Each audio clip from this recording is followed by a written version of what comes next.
도대체 어떻게 이런 일이 일어날 수 있지? 도무지 이해할 수 없어. 그토록 사랑하고 믿었던 마리아였는데 요셉의 얼굴은 깊은 근심으로 가득 차 있었습니다. 마리아가 결혼식을 하기도 전에 임신을 했다는 소식을 요셉이 들었기 때문입니다.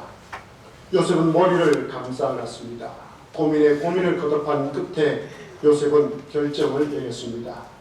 이 일을 드러내면 안 되겠다.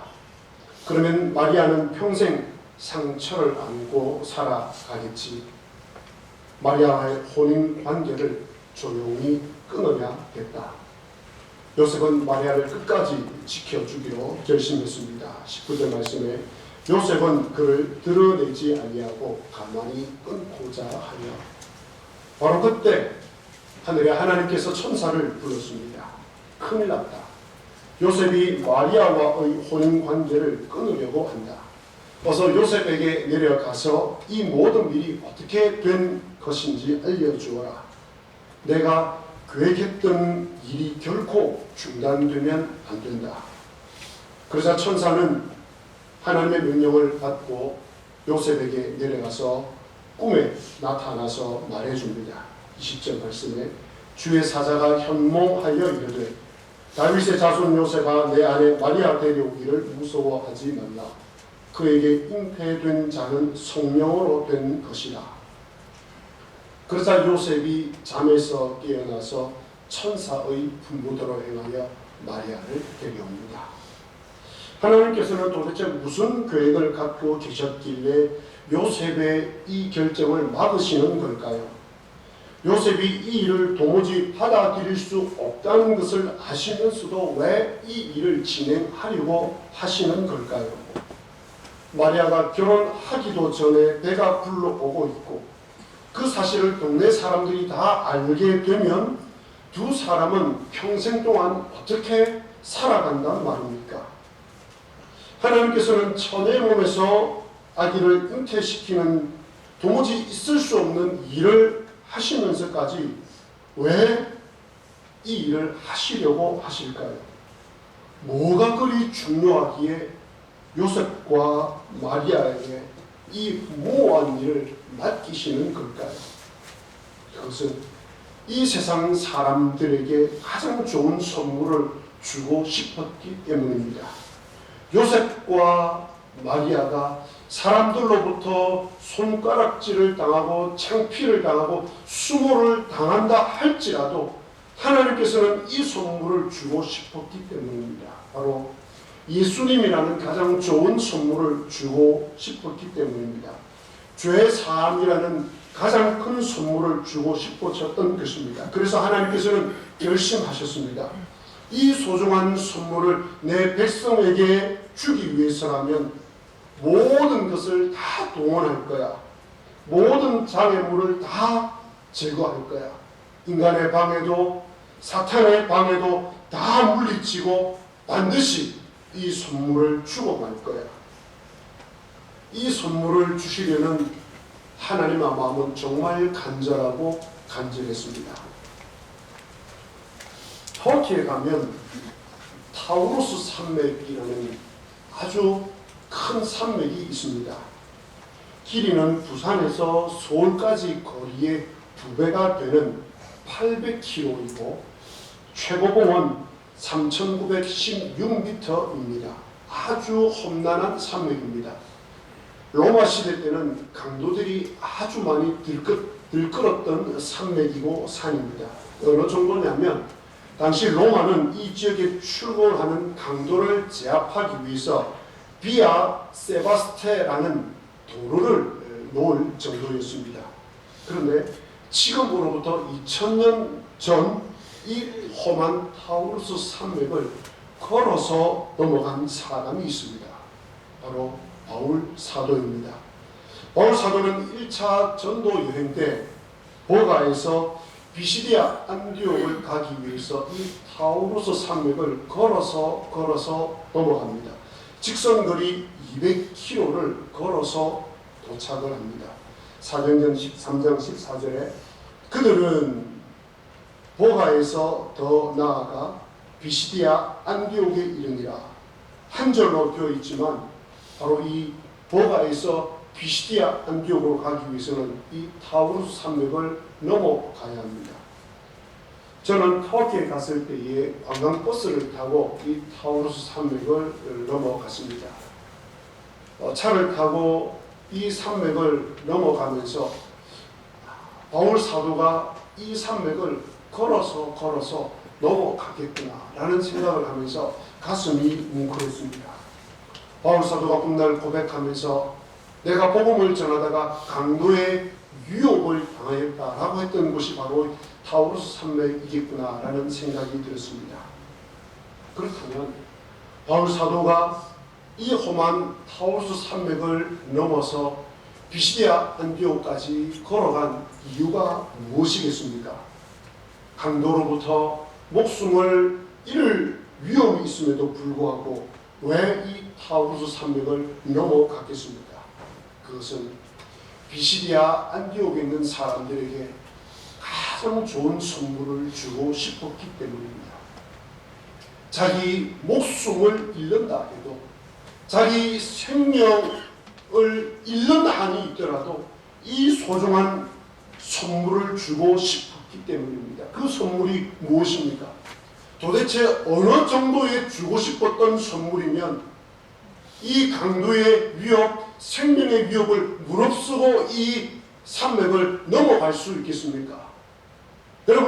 여러분이 어느 정도의 선물을 가지고 있으면, 전달해 주고 싶은 선물이 어느 정도면 이 정도 희생을 각오하겠습니까? 바울 사도가 비시디아 안디옥에 있는 사람들에게 전해주고 싶었던 선물은 바로 예수 그리스도였습니다.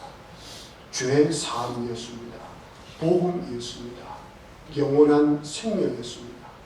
바울 사도는 이 선물의 가치를 누구보다도 가장 정확하게 알고 있었습니다. 바로 다메섹에서 예수 그리스도를 만났기 때문입니다.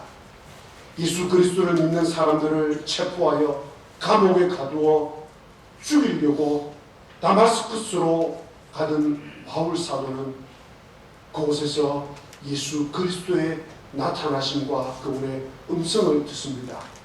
사도행전 9장 4절에 땅에 엎드려져 들으매 소리가 있어 이르되 사울아 사울아 네가 어찌하여 나를 박해하느냐. 대답하되 주여 누구시니까.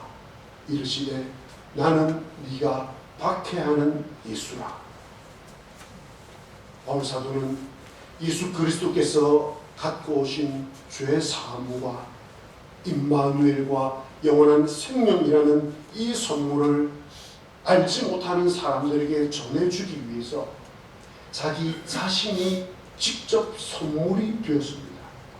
하나님을 모르는 소아시아와 로마에 있는 사람들에게 자기 자신 그리고 자기 자신의 생명을 아낌없이 내어놓았습니다. 사도행전 20장 24절에 내가 달려갈 길과 주 예수께 받은 사명 곧 하나님의 은혜의 복음을 증언하는 일을 마치려 하면은 나의 생명조차 조금도 귀한 것으로 여기지 아니하노라. 그리고 바울 사도는 예수 그리스도를 만났기 때문에 수많은 장애물과 방해물 앞에도 굴복하지 않고 예수 그리스도의 탄생과 십자가와 부활을 증언했습니다. 사도행전 21장 13절에 바울이 대답하되 여러분이 어찌하여 울어 내 마음을 상하게 하느냐.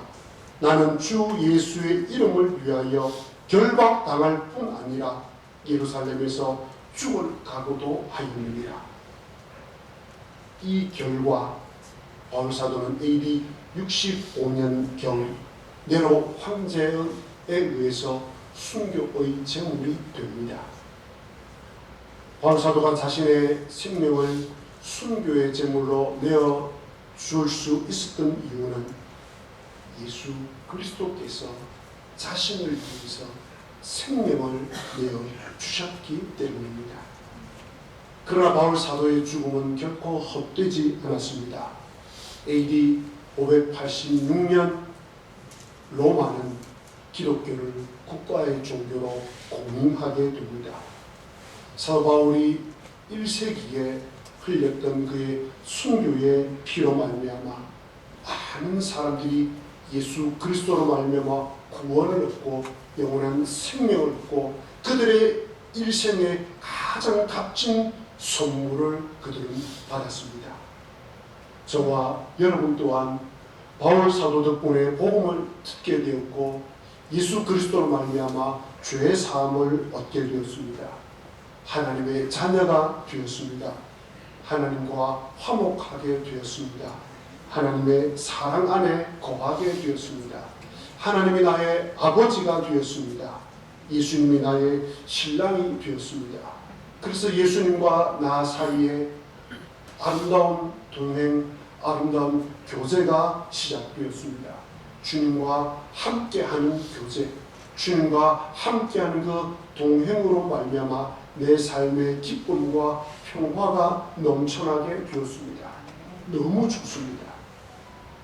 그러나 여기서 끝나면 아직 기독교 진리의 반쪽만 알고 있는 것입니다. 기독교 진리의 반쪽만 누리는 것이 됩니다. 주님과 나와의 동행으로 말미암아 생겨나는 이 기쁨을 다른 사람들에게 전할 때 진정한 기쁨을 맛볼 수 있습니다. 예수 그리스도로 말미암아 죄의 용서함을 받고 모든 죄책감으로부터 벗어난 이 죄로부터의 자유함을 또 다른 사람들에게 선물로 나누어 줄 때 진정한 기쁨과 행복과 평안을 우리는 누리게 됩니다.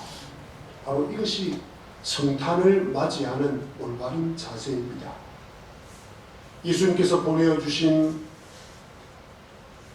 예수님을 보내어주신 그 하나님께 영광을 돌리고 찬송을 하는 여기에 머물지 않고 나도 이 선물을 받은 자로서 누군가에게 선물이 되는 것입니다. 누군가에게 기쁨의 선물이 되는 것입니다. 누군가에게 화평의 선물이 되는 것입니다. 누군가에게 사랑의 선물이 되고 누군가를 위하여서 헌신과 희생의 선물이 되는 것입니다. 그럴 때 비로소 참된 성탄의 의미를 누릴 수 있습니다. 무엇보다도 누군가에게 구원의 선물을 줄 수 있는 사람이 되는 것입니다. 엄마 아빠 때문에 우리 가정이 너무 좋아. 하나님께서 우리 가정에 엄마 아빠라는 좋은 선물을 보내어 주셨어. 그 집사님, 그 권사님, 그 장로님이 우리 교회에 있어서 너무 좋아. 그분들을 우리 교회에 보내주신, 우리 교회에 선물로 보내주신 하나님이 너무 좋아. 그 선생님은 우리 학교, 우리 반 아이들을 위해서 하나님께서 보내주신 멋진 선물이야. 그분은 기계를 너무 잘 고치고 너무 잘 다루어. 그분은 못 고치는 기계가 없어. 그분은 하나님께서 우리 회사에 보내주신 아주 귀한 선물이야. 나는 그분 때문에 예수님을 알게 되었고 교회에 나오게 되었고 예수님을 믿게 되었어. 그분을 보내주신 하나님께 감사를 드리고 그분은 하나님께서 내게 보내준 가장 값진 선물이야. 누군가에게 이런 선물이 되실 때 참된 성탄을 누리며 참된 성탄이 주는 기쁨과 즐거움을 발견하게 될 것입니다. 하나님께서는 저와 여러분을 위해 하나님의 가장 값진 선물인 독생자 예수 그리스도를 보내어 주셨습니다. 그리고 예수님께서는 자신의 생명을 우리에게 선물로 내어 주셨습니다. 이처럼 하나님의 사랑과 예수 그리스도의 은혜가 그 마음속에 있는 성도는 하나님의 사랑과 예수님의 은혜가 불붙는 듯이 타오르게 됩니다. 그 은혜가 있는 성도는 자기 자신을 다른 사람들을 위해서, 예수 그리스도를 위해서 선물로 내어주고 싶어 합니다. 그래서 요셉은 분부대로 행하여 자신을 내어놓습니다. 예수님의 동정녀 탄생이 가져다 줄 수치와 부끄러움이 있지만 예수님을 위해서, 예수님께서 오신다면, 예수님을 오시게 할 수 있는 일이라면 그분을 위해서 내가 겪게 될 수치와 부끄러움, 희생, 헌신 아까워하지 않고 요셉은 다 내어놓습니다. 자신을 예수 그리스도를 위해서 온전히 내어놓습니다. 바울 사도는 자신의 생명을 예수 그리스도를 위하여서 많은 사람들에게 선물로 내어놓았습니다. 예수님의 탄생이 가져다 주는 의미, 예수님의 탄생이 가져다 주는 구원, 예수님의 탄생이 가져다 주는 이 영원한 생명이 여러분 안에 있습니까? 그렇다면 하나님께서 여러분에게 주신 이 선물을 갖고 계신다면 이제는 그 선물을 또 다른 사람들을 위해서 그 선물을 나누어 주어야 하지 않겠습니까? 오늘 오전 예배 마치고 주일학교 학생들이 성탄 축하 공연을 할 것입니다. 오후 예배 때는 교구별로 성탄 축하 시간을 가지게 될 것입니다. 함께 축하하고 함께 기뻐하는 것 무엇보다도 아름답고 소중한 일입니다. 우리 하나님께서 기뻐하실 일입니다. 하지만 거기서 멈추어서는 안 되겠습니다. 한 걸음 더 나아가서 내가 받은 이 귀한 선물을 또 다른 사람들을 위해서 나누어 줄 수 있어야 하겠습니다. 그래야 할 때 아기 예수님으로 오신 성탄의 우리 주님을 온전히 맞이하게 될 것입니다. 그런 아름다운 뜻깊은 성탄이 되시기를 주님의 이름으로 기원합니다.